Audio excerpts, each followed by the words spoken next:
નમસ્કાર, હું મેહુલ વ્યાસ ધ ગુજરાત રિપોર્ટમાં તમારું સ્વાગત કરું છું. આજે તમારી સાથે વાત જે કરવી છે, વાત મહત્વની એટલા માટે છે કારણ કે આ દેશની અંદર આપણે છેલ્લા ઘણા વર્ષોમાં આમ તો ભીડ બનવાનું એક ચલણ વધી ગયું છે. એવું નથી કે આપણા એકલા ભારતમાં જ ભીડ બનવું ગમે છે, વિશ્વમાં બધે જ ભીડનો ભાગ બનીને ગૌરવ અનુભવવાની વૃત્તિ મહદ અંશે દરેક જગ્યાએ, દરેક કોઈ પણ દેશમાં જાઓ, ટોળું બનવું, એનો આનંદ લેવાની વૃત્તિ બધે જ જોવા મળે છે. પણ આપણા ત્યાં જે અત્યારે છેલ્લા ઘણા વર્ષોથી એવું છે કે એ વૃત્તિમાં થોડો વધારો થઈ ગયો કે કારણ વગર શું કામ જઈએ છે, શું આપણું ત્યાં જવાનું કારણ છે, નવરા છીએ એટલે જઈએ છે, કાં તો પછી પૈસા મળ્યા છે એટલે જઈએ છે. મેં અરુણાચલ પ્રદેશનો વિડીયો એક છે, ત્યાંની બ્લોગરે બનાવ્યો છે કે નરેન્દ્ર દામોદર દાસ મોદીની હમણાં 22મી તારીખની જે ત્યાં સભા થઈ, એની અંદર લોકોને 500 ને 1000 રૂપિયા એ રીતે લિસ્ટ બનાવીને બધાને પૈસા આપીને ભેગા કરવામાં આવે. મોદી મહારાજ જે છે તો એવું જ બોલે છે જે હવે કંઈક સાંભળવા જેવું હોતું જ નથી. એમની આજે મનની વાત છે, પણ કામની વાત શું? કામની વાત કશી નથી. આ જીએસટી નું બૂમાબૂમ કરે, પણ જીએસટી ના કારણે કોઈ એવો મોટો લાભ નથી થયો. એવા બધા હજારો લોકોએ, બધા પોતાના જે જાણકારો છે એ લોકો જોઈ લીધું. તમે પોતે નાગરિક તરીકે તમે વસ્તુ ખરીદવા જતા હશો તો તમને ખબર પડતી જશે કે બજારમાં જીએસટી થી તમારા કેટલા લાખો રૂપિયા તમારા બચી ગયા. એટલે હવે મોદી સાહેબની એ ભાષણો જુઠ્ઠા છે એવું મોટા ભાગના લોકોને ખ્યાલ આવી ગયો છે. એટલે કોણ જાય પછી એમાં? એટલે પછી ભીડ ભેગી કરવા માટે એમને તો પૈસા જ ખર્ચવા પડે.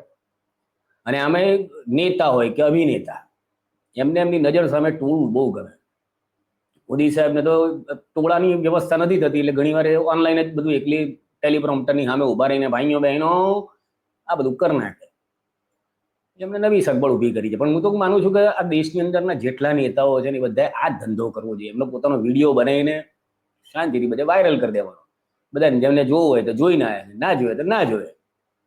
એવી રીતે અમે આ જે બધા યુટ્યુબર, અમે પત્રકારો છે, અમે કરીએ છીએ. અમે અમારો વિડીયો બનાવીએ ત્યારે અમે આશા નથી હોતી કે 10,000 લોકો જોશે કે 20,000 લોકો જોશે, પણ અમારે અમારું કામ કરીને છૂટે. એવી રીતે નેતાઓ, અભિનેતાઓ બસ આ જ ધંધો કરવો જોઈએ. આમે ખબર નહીં એક કયા પ્રકારનો વાયરસ હોય છે મગજમાં કે ચાલુ એક એક્ટર હોય કે કેવો નેતા હોય એને જોવા જવાનું, એને સાંભળવા જવાનું. અને શું કામ સાંભળવા જવાનું? અત્યારની આટલી ટેકનોલોજીમાં એ પાછળ નરેન્દ્ર દામોદર દાસ મોદી, એનું તો પોતાનું યુટ્યુબનું એ પણ છે, એમની ચેનલ પણ છે.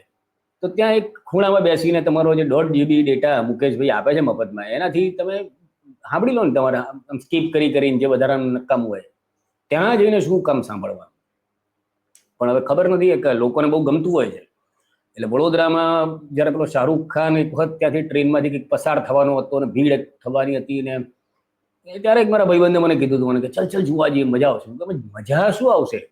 આપણે એક તો આપણું સમય બગાડીને ત્યાં જવાનું, એ ટોળાની અંદરથી આપણે રસ્તો કરવાનો, અને એમાં સેજ આમ શાહરૂખ ખાન છીક આટલું દેખાઈ ગયો, એમાં ખુશ થવાનું. એ જ ઘટનામાં ત્યાં છોકરો મરી ગયો, તો પછી એનો કેસ થયો, તો બધું બહુ થયું હતું. પણ એ વખતે મારા મગજનું સોફ્ટવેર કરપ્ટ છે એવું માની શકાય. મારામાં જેવી બુદ્ધિ નથી કે ભાઈ ભીડમાં જવાનું મને નથી ગમતું. પત્રકાર તરીકે હું ઘણીવાર જવું પડ્યું છે ને તો મેં મારો રસ્તો સાઈડ પર કર્યો છે. હું ડાકોર મંદિરે જતા જો મને ભીડ દેખાય ને તો હું બહારથી ધજાના દર્શન કરીને પાછો આવતો રહું. કારણ કે ભગવાનની ત્યાં ભીડ કરવાથી કંઈ મતલબ જ નથી. કોકને કોણી મારીને, કોકના ગમે તેમ કરીને ધક્કા મારીને અંદર ઘૂસીને એ ભગવાનની સામે એમ 5 મિનિટમાં ભગવાનને ત્યાંથી બેઠા નથી ખબર પડતી. તો એની સામે શાંતિથી કોઈ પણ જગ્યાએ તમે આપણા જે શાસ્ત્રોની જાણકાર હોય એ લોકોને ખબર હોવી જોઈએ કે આપણા દેશની અંદર આપણા ધર્મમાં એ લખેલું છે કે તમે ગમે ત્યાંથી તમે ઈશ્વરને યાદ કરી શકો. મંદિરનું મહત્વ છે, પણ મંદિરનું મહત્વ એટલે ભીડ થવા માટેનું મહત્વ ક્યાંય નથી લખ્યું. કોઈ પણ જો ગ્રંથમાં જો આ હિન્દુવાદી જે બધા બરી બેઠેલા નેતાઓ એક લાઈન બતાવે ને કે મંદિરમાં ભીડ કરીને એકબીજાના ધક્કા મારીને દર્શન કરવા, એવું કોઈ પણ ખાલી હિન્દુ શાસ્ત્રમાં નહીં, કોઈ પણ વિશ્વના શાસ્ત્રમાં લખ્યું હોય ને તમને બતાવો. પણ છતાંય આ લોકોને ગમે છે. મારો તો પોતાનો નજરે જોયેલો દાખલો છે કે વડતાલ ધામની અંદર એકવાર ત્યાં મેં ગયા વર્ષે ભવાઈના શો કર્યા હતા. એટલે હું લગભગ 26 દિવસ ત્યાં દ્વિશતાબ્દી મહોત્સવમાં હતો. ત્યાં એક દિવસ અમારે 2-4 અમારા બધા સાથેના હતા, બધા કે ચલો મંદિરે જઈએ, દર્શન કરીએ. તો ત્યાં ગયા તો એટલી ભીડ, આપણે બહારથી જઈએ તો પછી ખબર નહીં, એક રસ્તો થયો ને અંદર ઘૂસ્યા. તો અંદર જઈને જોઈએ છે તો એક મહિલા ત્યાં જે દાન પેટી છે એ દાન પેટીની અંદર બધા પૈસા નાખે. આમ આપણે લક્ષ્મી કહીએ એને, અને એ દિવાળીનો જ સમય હતો એટલે લક્ષ્મી જેના અંદર પડેલી છે એની ઉપર આ મહાલક્ષ્મી કહેવાતી. આમ ઉપર ચડીને ત્યાંથી ભગવાનનું મોઢું જોવા માટે. તો બોલો અપમાન, લક્ષ્મીનું અપમાન ના કહેવાય? અને એનું અપમાન કરીને તમે લક્ષ્મીનારાયણના દર્શન કરો, આ કઈ રીતની વૃત્તિ છે? એટલે ભરત એ વખતે ખબર ના પડી કે આ મહિલાને શું કેવું. પણ આવી જ ભીડ ભીડ ભીડ બનવું અને ભીડનો ભાગ બનવું એ ખબર નહીં લોકોને કેમ ગમતું હોય છે. હજી સુધી મને ખબર નથી પડી. કારણ કે હું તો નરેન્દ્ર દામોદર દાસ મોદી જયારે 2014માં વડોદરાથી પણ જીત્યા હતા, વારાણસીમાં પણ લડ્યા હતા ને અહીંયા જીત્યા હતા.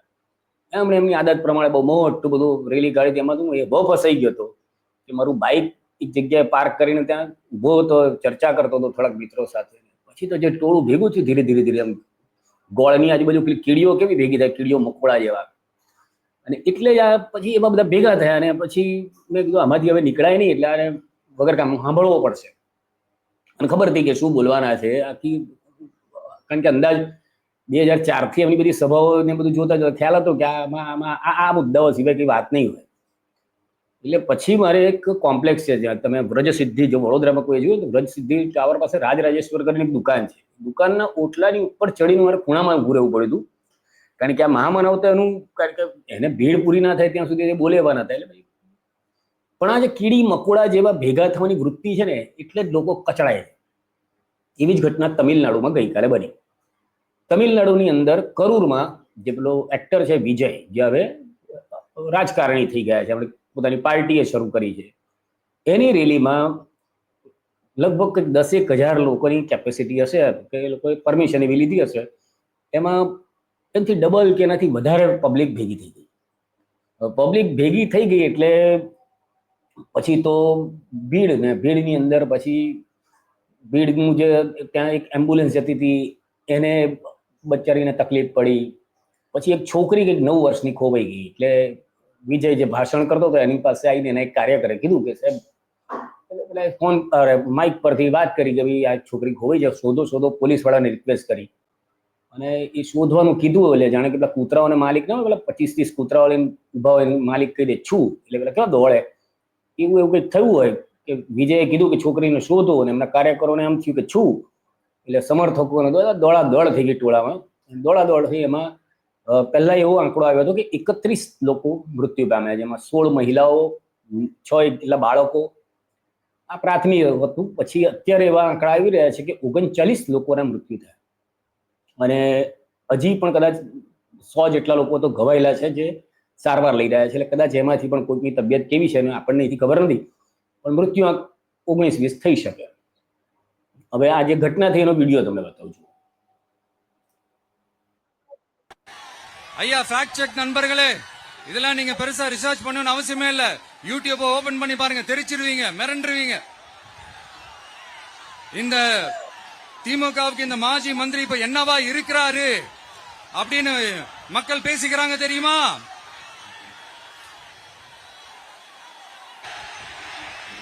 અશ્મિકા 9 வயசு ஒரு பொண்ணு காணுமா? நீங்களே આપણે માણસે આવીને કીધું કે ભાઈ છોકરી, அஸ்மிகா 9 வயசுல ஒரு பொண்ணு காணுமா? தம்பிகளா அஸ்மிகா கொஞ்சம் નામની தேடி છોકરી, கண்டுபிடிச்சு கொடுத்துருங்க. அஸ்மிகா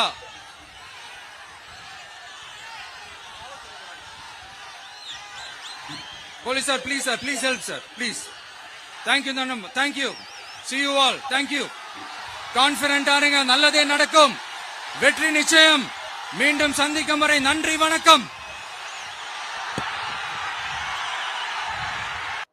એટલે વિજય આ વાત કરીને પછી ત્યાંથી નીકળી ગયો. અને પછી ભીડમાં દોડા દોડ થઈ ગઈ એ છોકરીને શોધવાના નામે, કે બીજા પણ કોઈ કારણ હોઈ શકે, પણ અત્યારે આ એક કારણ આવી રહ્યું છે. બીજા ઘણા બધા વિડીયોઝ છે એના, પણ બહુ આ હચમચાવી નાખી એવા છે. નાની બાળકી ઘવાયેલી લઈને એનો બાપ જઈ રહ્યા છે. એ બધા આ યુટ્યુબની ગાઈડલાઈનમાં નડે, કારણ કે અમુક વસ્તુ યુટ્યુબ નથી બતાવવા દેતું. એટલે આપણે એ બતાવીને પછી ડિલીટ કરવા, એના કરતાં તમે જો એક્સ પર આની વિશે સર્ચ કરશો તો એક્સ પર ઘણા બધા આના વિડીયોઝ છે, તો બધા તમારે જોવું હોય તો ત્યાં જોઈ લેજો. બાકી આ તમારે વિડીયો તમને ગમ્યો હોય તેને લાઈક કરજો, ચેનલને સબસ્ક્રાઈબ કરવા જેવી લાગે એને કરજો. અને અમારું જે કાલચક્ર છે એનો આજે 101મો એપિસોડ તમે દિલીપભાઈએ બનાવ્યો છે, આજે રિલીઝ થયો છે, એ જોજો. જેની અંદર નરેન્દ્ર દામોદરદાસ મોદીએ આપણને મુખ્યમંત્રી હતા ત્યારથી લઈને જે કંઈક વચનો આપ્યા હતા, જે કંઈ વાતો કરી હતી, એ કેટલી ખોટી અને પોકળ નીકળી છે એની આખી બધી એમાં વિસ્તૃત ચર્ચા છે. તમે કાલચક્રનું આખું અમારું પ્લેલિસ્ટ છે એ પણ જોઈ શકો છો. એમાં ઘણા બધા એવા વિષયો છે. તો બસ અત્યારે આટલું જ. ભારત માતા કી જય.